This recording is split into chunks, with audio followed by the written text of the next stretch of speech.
আসসালামু আলাইকুম। প্রিয় দর্শক, অন্য মঞ্চের আমাদের আজকের আলোচনায় অতিথি হিসেবে আছেন রাষ্ট্রপতি মোহাম্মদ শাহাবুদ্দিন পদত্যাগ করতে চান, যদিও এখনো পুরো 2 বছর তার রাষ্ট্রপতি পদে থাকার মেয়াদ আছে। তা সত্ত্বেও রাষ্ট্রপতির ঘনিষ্ঠ একটি সূত্র বলছে মোহাম্মদ শাহাবুদ্দিন দায়িত্ব থেকে ইস্তফা দিয়ে বঙ্গভবন ছাড়তে চান। ইতিমধ্যে বিষয়টি বিএনপি ও সরকারের শীর্ষ মহলকে তিনি অনানুষ্ঠানিকভাবে জানিয়েছেন। তবে বিএনপির একটি সূত্র বলছে রাষ্ট্রপতির দায়িত্বে থাকতে না চাওয়ার বিষয়ে বিএনপি ও সরকারের শীর্ষ মহল থেকে এখনো কোনো প্রতিক্রিয়া জানানো হয়নি। বিএনপি এই মুহূর্তে রাষ্ট্রপতি মোহাম্মদ শাহাবুদ্দিনের সরে যাওয়া বা ওই পদে পরিবর্তনের চিন্তাও করছে না। এমনকি রাষ্ট্রপ্রধানের পদ পরিবর্তনের প্রশ্নে সরকারের নীতি নির্ধারণী পর্যায়ে এখনো তেমন একটা আলোচনা হয়নি বলেই সংশ্লিষ্ট একাধিক সূত্রে জানা গেছে। এর মধ্যে অধ্যাপক ইউনূসের আমলে রাষ্ট্রপতির বঙ্গভবনের বাইরে যাওয়া নিয়ে যে অলিখিত নিষেধাজ্ঞা ছিল, সেটা থেকে মুক্তি পেয়ে 2024 সালের 5ই আগস্টের পর প্রথমবারের মতো স্ত্রীকে নিয়ে বিদেশ সফরে যাচ্ছেন রাষ্ট্রপতি মোহাম্মদ শাহাবুদ্দিন। চিকিৎসা ও নিয়মিত স্বাস্থ্য পরীক্ষার উদ্দেশ্যে তিনি আগামী 9ই মে লন্ডন সফরে যাবেন। চিকিৎসা শেষে আগামী 17ই মে দেশে ফেরার কথা রয়েছে রাষ্ট্রপতির।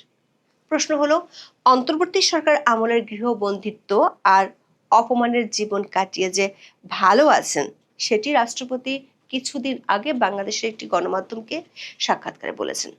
বিএনপি সরকার ইউনূসের আমলে কেড়ে নেওয়া কিছু সুবিধাও রাষ্ট্রপতি দপ্তরে ফেরত দিয়েছে। তারপরও কেন রাষ্ট্রপতি দায়িত্ব ছেড়ে দেওয়ার কথা ভাবছেন? রাষ্ট্রপতির ঘনিষ্ঠ সূত্রে জানা গেছে, রাষ্ট্রপতির এই চলে যাওয়ার পেছনে 3টি কারণ কাজ করছে। বিস্তারিত জানতে চলুন যাওয়া যাক বিশ্লেষণে।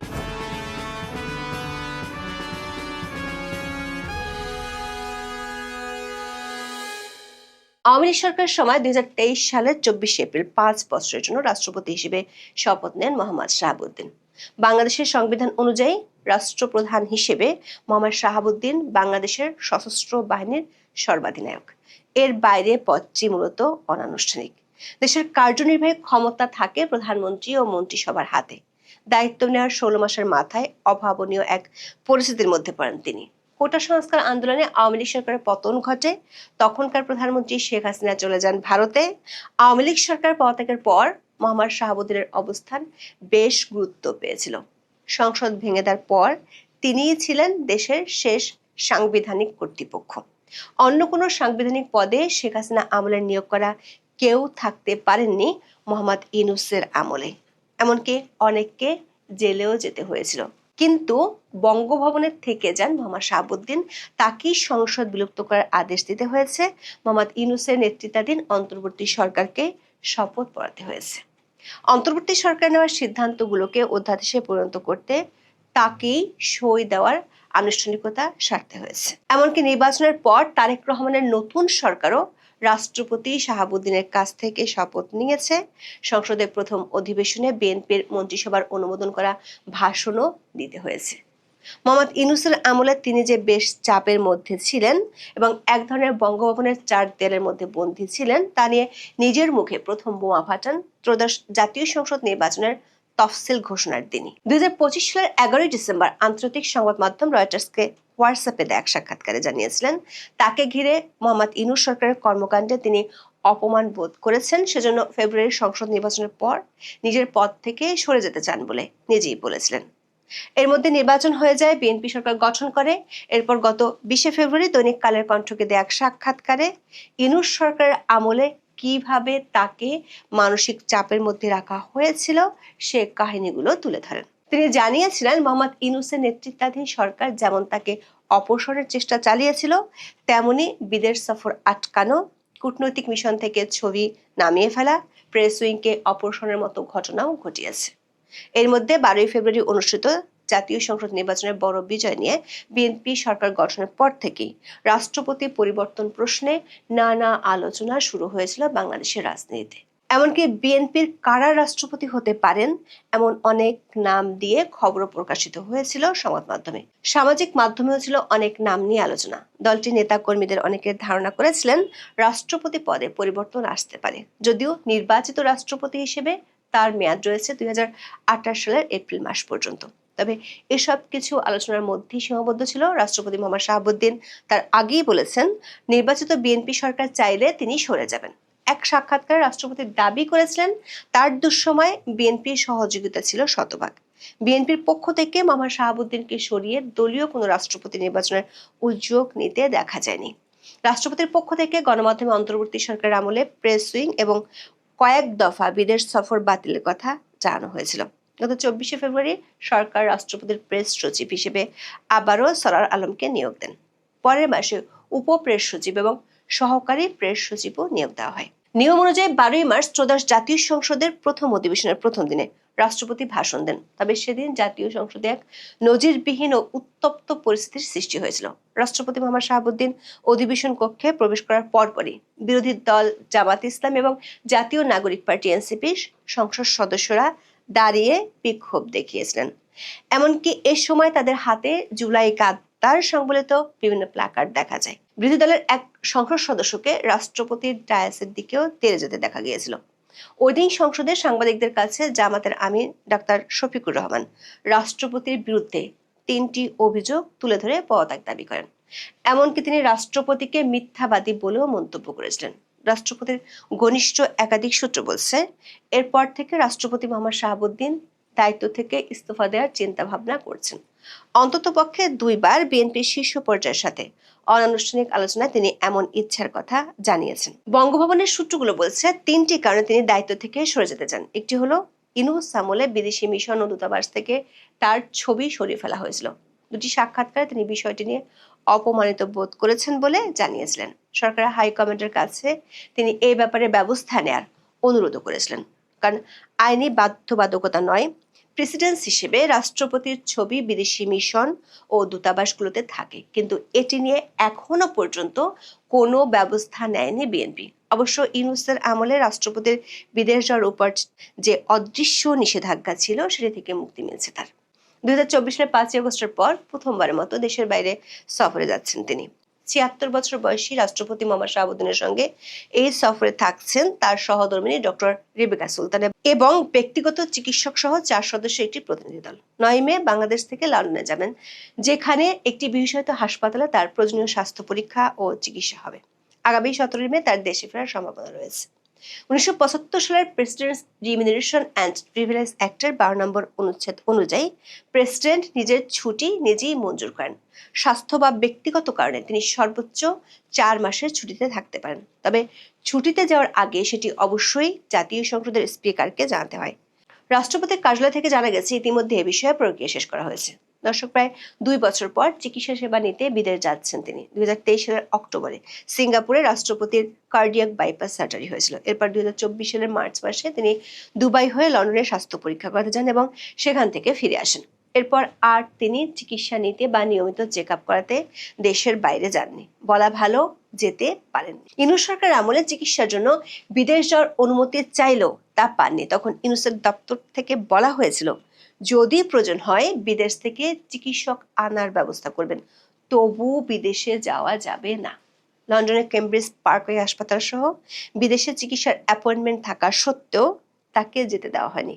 এটিকে তিনি মানসিক পীড়ন ও রাজনৈতিক উদ্দেশ্য পূরণ বলে মন্তব্য করেছিলেন। দর্শক, রাষ্ট্রপতি যে পদত্যাগ করতে চান তার পিছনে রাষ্ট্রপতির ঘনিষ্ঠ সূত্রগুলো দ্বিতীয় কারণ হিসেবে যা বলছে সেটি হলো অন্তর্বর্তী সরকারের আমলে ব্যাপক চাপের কারণে অনিচ্ছা থাকা সত্ত্বেও অনেক অধ্যাদেশে রাষ্ট্রপতিকে স্বাক্ষর দিতে হয়েছিল। এমনকি কিছু অধ্যাদেশ নিয়ে তিনি ওই সময় আপত্তি জানানো সত্ত্বেও ইউনূস সরকার সেগুলো জারি করেছিল। কিন্তু বিএনপি সরকার এর মধ্যে কিছু অধ্যাদেশ সংসদে পাশ করেছে যেগুলো নিয়ে রাষ্ট্রপতি আগেই আপত্তি জানিয়েছিলেন।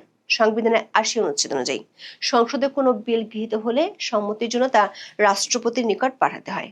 রাষ্ট্রপতির কাছে পাঠানোর 15 দিনের মধ্যে তিনি তাতে সম্মতি দিবেন, কিংবা অর্থ বিল ছাড়া অন্য কোনো বিলের ক্ষেত্রে বিল বা তার কোনো অংশ পুনর্বিবেচনার অনুরোধ রাষ্ট্রপতি করতে পারেন।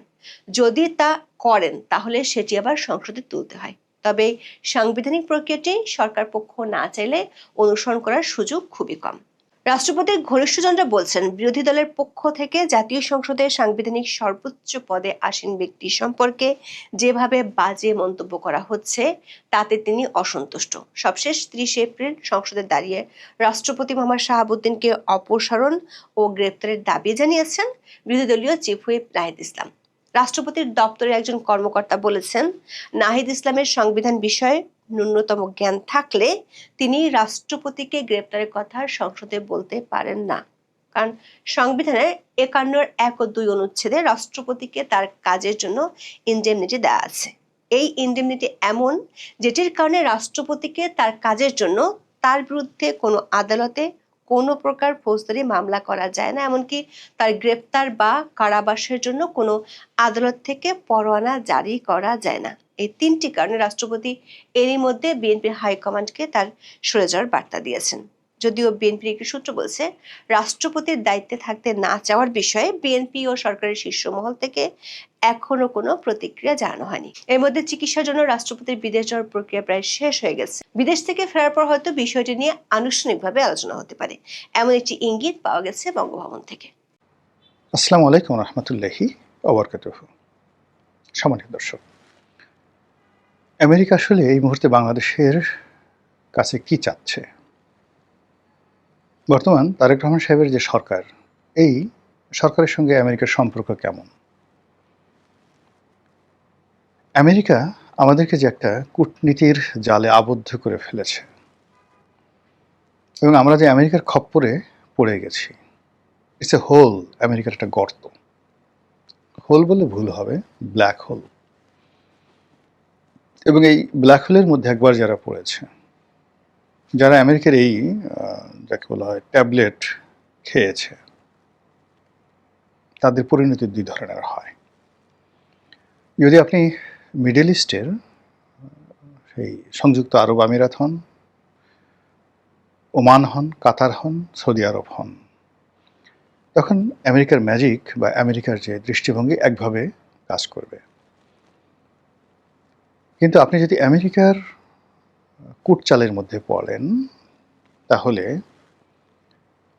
আজকে আফ্রিকার, উত্তর আফ্রিকা, দক্ষিণ আফ্রিকা, পশ্চিম আফ্রিকা এবং সাব সাহারা অঞ্চল সহ ইউক্রেন, এ সকল এলাকার অবস্থা যা হয়েছে, পূর্ব ইউরোপের যা অবস্থা হয়েছে, আমাদের অবস্থাও ঠিক একই হবে। এটা সোজা বাংলা কথা। আর হোল আর ব্ল্যাক হোল, অন্ধকার একটা গুহা, সেটা ব্ল্যাক হোল নয়। ব্ল্যাক হোল বলতে মহাকাশে এরকম একটা প্রযুক্তি বোঝায়, এরকম একটা পরিবেশ বোঝায়, এরকম একটা ঘূর্ণিপাক বোঝায় যে ওর মধ্যে যদি কেউ পড়ে, সেটা চন্দ্র, সূর্য, গ্রহ, তারা, নক্ষত্র, গ্যালাক্সি, আমাদের এই পৃথিবীর মতো লক্ষ লক্ষ পৃথিবী যদি ওই ব্ল্যাক হোলের ওই অবস্থার মধ্যে পড়ে, এই লক্ষ লক্ষ পৃথিবীর মতো গ্রহগুলো ও গিলে খেয়ে ফেলে 1 সেকেন্ডের মধ্যে।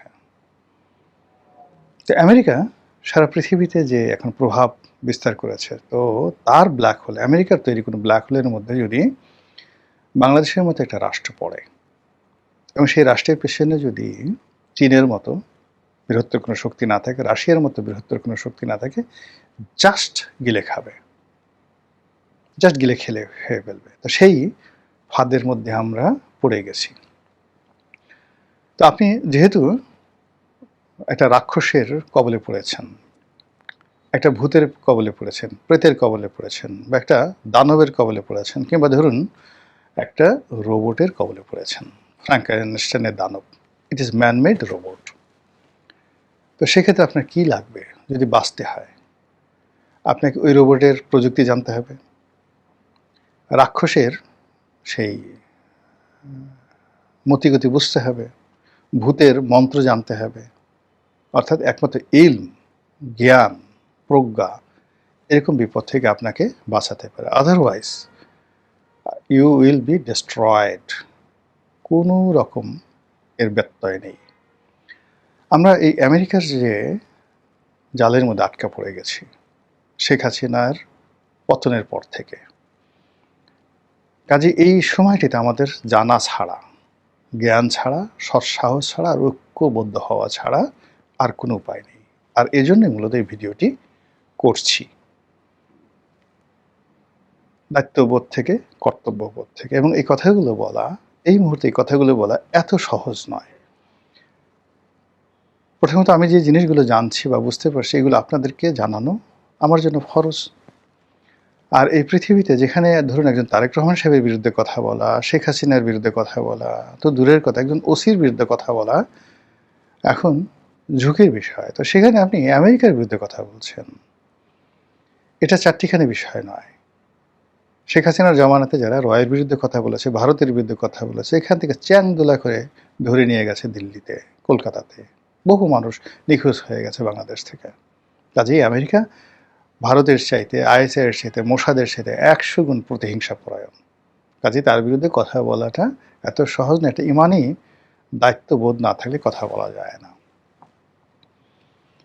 তো এই মুহূর্তে যেটি হলো যে আমেরিকা সাধারণত কি চায়, কি করে, এটার একটা বৈশিষ্ট্য আপনাদেরকে বলবো। প্রথম হলো আমেরিকা বউকে মেরে ঝিকে বোঝায়, মানে ঝিকে মেরে বউকে বোঝায়।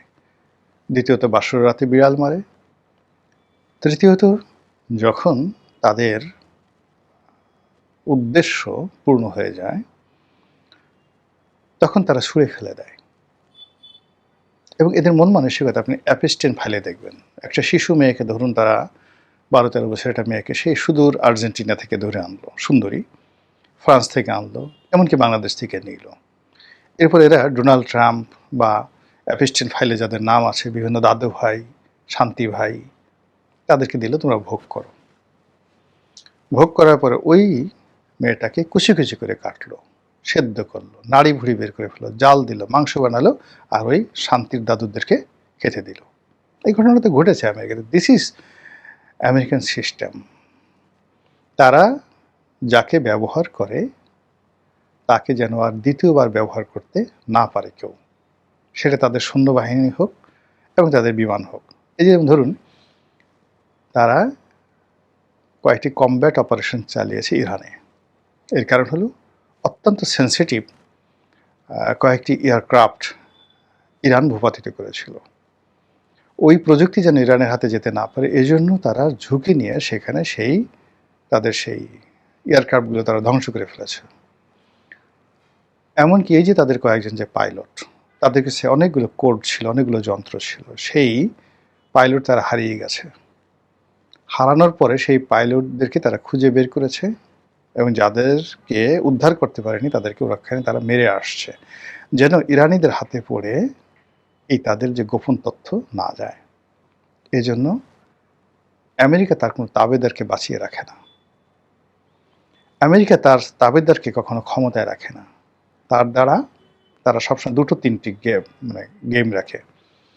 যার দ্বারা তারা অপকর্ম করায়, রেজিম চেঞ্জ করায়, তাকে জীবিত রাখে না, ক্ষমতায় রাখে না, এবং তাকে, যাকে বলা হয়, বিশেষ নজরদারিতে রাখা হয়। আপনি ধরুন, এই যে বাংলাদেশের ব্যাপারে সবচেয়ে বেশি যে কাজগুলো করছে ডোনাল্ড ট্রাম্প, না ডোনাল্ড লু, ট্রাম্প প্রশাসনের ক্ষমতায় এসে সবার আগে ডোনাল্ড লুকে নাই করে দিয়েছে। আছে ডোনাল্ড লুয়ের কোনো নামগন্ধ? কোথাও আপনি দেখতে পাবেন না। ও কথা বললেই তার অবস্থা শেষ, ওর টিকিটই আপনি খুঁজে পাবেন না। 2 নম্বর হলো যে ডোনাল্ড লুয়ের সঙ্গে যে সমস্ত বাংলাদেশের আমেরিকান এজেন্ট, দালাল, এদের প্রত্যেকটা লোকরে তারা শেষ করে দেবে, সামাজিকভাবে, অর্থনৈতিকভাবে, রাজনৈতিকভাবে, এবং এমন একটা ভীতিকর অবস্থা তৈরি করবে যে ওই সময়টাতে যে নোংরা কাজগুলো তারা করেছে, কোনো আমেরিকান এজেন্ট যেন কখনো সামনে এসে কথা বলতে না পারে, যেন হাল্লা রাজার মতো তাদের জিহ্বাটা কেটে দেওয়া হবে। ওই সময়টাতে যে সকল সাংবাদিক, যে সকল বুদ্ধিজীবী, যে সকল ব্যবসায়ী, যে সকল সরকারি কর্মকর্তা, যে সকল সামরিক কর্মকর্তা আমেরিকার এজেন্ট হয়ে এই পুরো রেজিম চেঞ্জের ব্যাপারে গোপন আতাত করেছে, এদের একটা লোককেও আমেরিকা বাংলাদেশে দাঁড়াতে দেবে না, কোনো ভালো জায়গাতে তাদেরকে দেবে না, তাদের সামনে কোনো মাইক থাকবে না, তাদেরকে তছনছ করে ছেড়ে দেবে। এবং এর মধ্যে অনেকগুলো লোক, জাস্ট আমি বলছি, তারা তো আমেরিকার পলিসিগুলো জানে না। না জানার কারণে এখন তারা হয়তো কেউ আমেরিকা ছেড়ে ভারতের দালাল হয়েছে, কেউ হয়তো বিএনপির দালাল হয়েছে, কেউ হয়তো কোনো দালাল হয়নি, তারা এখনও আমেরিকার সাথে তাদের ভাবসাব আছে। কিন্তু আমেরিকা যেই দিন শেখ হাসিনা পতন হয়েছে, সেই দিন ডোনাল্ড লু সহ তার যত সেট ছিল বাংলাদেশে, প্রত্যেকটাকে তারা ব্ল্যাকলিস্ট করে ফেলেছে এবং এদের কাউকে দ্বিতীয়বার ইউজ করা হবে না। তারা নতুন মানে যারা করবে তাদের জন্য নতুন রিক্রুটমেন্ট তারা করবে। আর পুরনো যেগুলো আছে ওল্ড হ্যাজার্ড, তাদের সবাইকে তারা কোরবানি করবে, কুচি করবে, নির্বিষ করবে, অথবা আতঙ্কে তাদের ডায়াবেটিস বানিয়ে দেবে। এই জন্য 80-র দশকের একজন মার্কিন এজেন্ট, একজন মার্কিন দালাল, একজন মার্কিন সিআইএর এজেন্ট আপনি কাউকেই বাংলাদেশে খুঁজে পাবেন না। তারা নেই, নামগন্ধ নেই, কেউ জানেন না। কিন্তু এখনও এই যে জুলাই আগস্ট বিপ্লবের সময় যে সকল আমেরিকার সঙ্গে যাদের দহরম মহরম হয়েছে এবং যারা আমেরিকার টাকা খেয়েছেন, যারা আমেরিকার টাকা খেয়ে বগল বাজিয়েছেন, তাদের সবার কপালে শনির দশা ঘুরছে। এই গেল এক, এটা আমেরিকার চরিত্র সারা দুনিয়াতে। 2 নম্বর হলো যে তারা কতগুলো স্বার্থ আদায় করার জন্য একটা সেট দাঁড়া করায়, ফার্স্ট সেট। এখন এখানে ফার্স্ট সেট কি ডক্টর মোহাম্মদ ইউনূস না বিএনপি? This the things. তারা প্রথম সেট যাদেরকে দ্বারা এই টার্গেট ফুলফিল করে, ফার্স্ট ইনফ্যান্ট্রি যাদেরকে প্রথম পদাতিক, এটাকে তারা সরিয়ে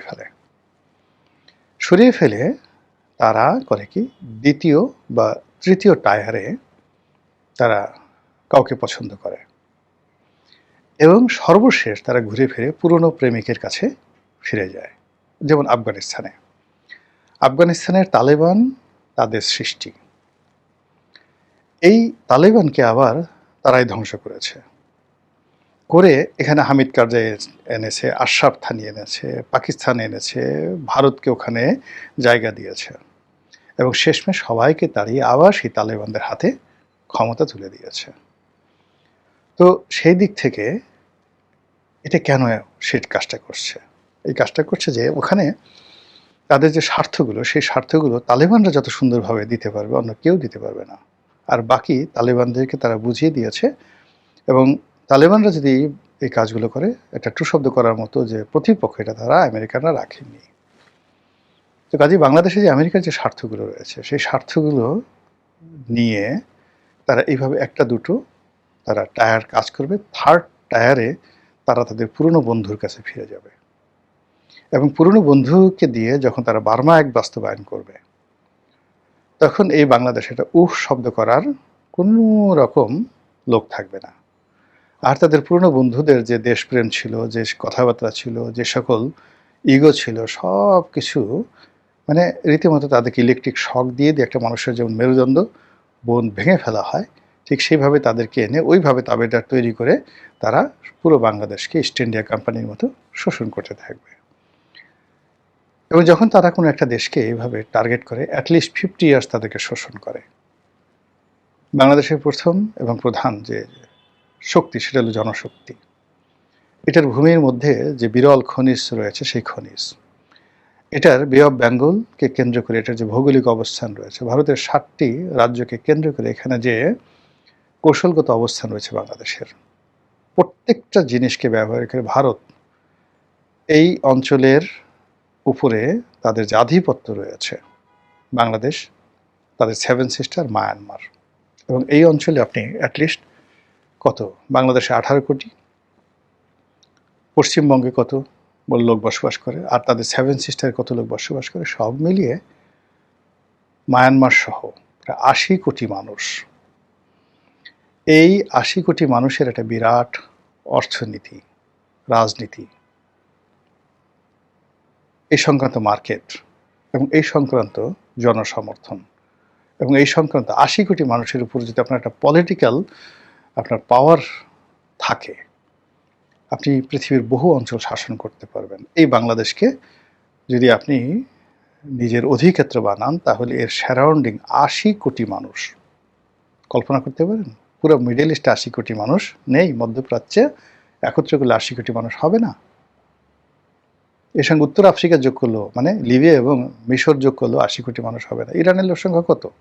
খুব অল্প। ইরানকে যোগ করেন না, তাও হবে না।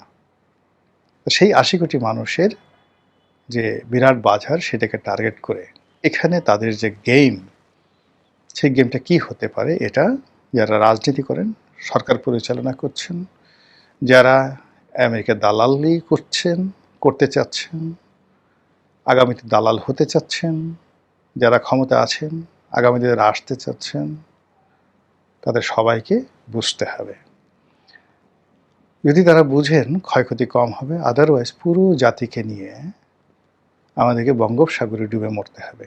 যেভাবে হ্যামিলনের বাঁশিওয়ালার বাঁশির সুরে একবার ইঁদুরগুলো সেই নদীতে ঝাঁপ দিয়েছিল, আর দ্বিতীয়বার হ্যামিলনের বাঁশির সুরে শহরের সমস্ত শিশুরা ঝাঁপিয়ে পড়ে একটি দেশের সমস্ত ভবিষ্যৎকে, শিশুদেরকে মারা মানে সমস্ত ভবিষ্যৎকে তারা সেই সমুদ্রে নিক্ষেপ করেছিল বা নদীতে নিক্ষেপ করেছিল হ্যামিলনের বাঁশির সুর।